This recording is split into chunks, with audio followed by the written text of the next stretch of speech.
اپنی تشریف آوری کی کوئی اطلاع نہیں دی۔ جو ہی حضرت غریب نواز دہلی کی سرحد پر پہنچتے ہیں عزیزان گرامی، حضرات ایک شخص حضرت غریب نواز کو دیکھتا ہے اور دیکھتا ہے ساتھ میں کسان بھی ہے۔ حضرات وہ دوڑا دوڑا حضرت قطب الدین بختیار کاکی کی بارگاہ میں جاتا ہے۔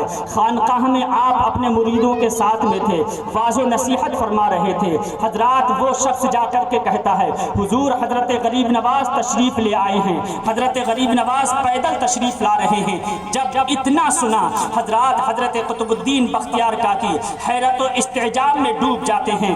فوراً ننگے پاؤں اپنے مریدوں کو ساتھ لیتے ہیں اور اپنے مریدوں کو ساتھ لے کر کے جس طرف سے حضرت غریب نواز تشریف لا رہے تھے حضرات اس طرف دوڑ پڑتے ہیں۔ حضرت غریب نواز رضی اللہ تعالی عنہ کا استقبال کرتے ہیں، ریسیو کر کے حضرت غریب نواز رضی اللہ تعالی عنہ کو اپنی خانقاہ میں لے کر کے آتے ہیں۔ حضرات حضرت غریب نواز خانقاہ میں تشریف فرما ہیں، ہاتھ جوڑ کر کے عرض کرتے ہیں حضور آج سے پہلے جب بھی کبھی تشریف لاتے تھے آپ اپنی تشریف آوری کی اطلاع فرما دیا کرتے تھے۔ حضور آج اچانک زحمت کیسے گوارا فرمائی، حضور اچانک کیسے تشریف لانا ہوا، حضور پہلے اطلاع کیوں نہیں دی، حضور اور پھر بھی آپ پیدل چل کے تشریف لائے ہیں، حضور پیدل چلنے کی زحمت کو کیوں گوارا فرمایا۔ حضرات برابر میں کسان بھی کھڑا ہوا تھا۔ حضرت قطب الدین سمجھ رہے تھے کہ یہ کوئی خادم ہوگا۔ حضرت غریب نواز سے حضرت قطب الدین عرض کرتے ہیں حضور پیدل چلنے کی اتنی زحمت گوارا کیوں فرمائی۔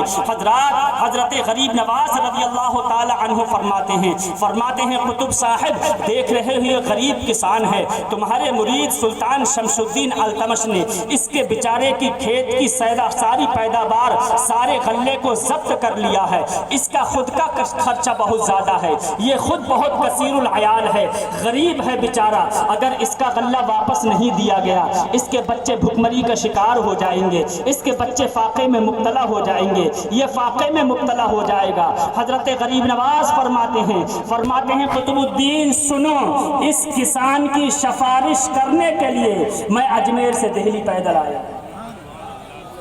اٹھائیے حدیث شریف، میرے نبی نے فرمایا ومن مشى مع اخیہ فی حاجۃ احب الی ان اعتکف فی ھذا المسجد یعنی المسجد المدینہ شہرا۔ میرے نبی نے فرمایا جو شخص کسی کی ضرورت میں اس کے ساتھ پیدل چلتا ہے تو اس کا پیدل چلنا میرے نزدیک مسجد نبوی میں 1 مہینے کے اعتکاف سے افضل ہے۔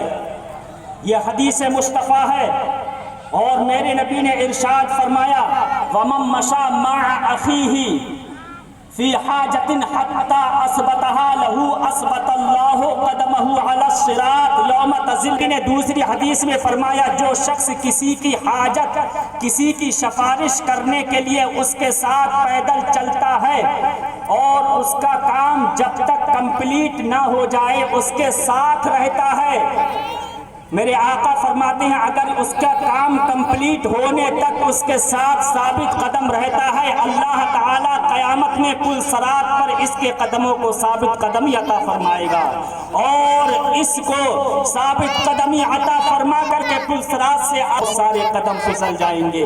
یہ حدیث شریف کا ٹکڑا۔ اب دیکھیے میرے عزیزو سیرت کا بھی واقعہ آپ نے سنا کہ اللہ کے رسول صلی اللہ علیہ وسلم ایک غریب خاتون کی شفاعت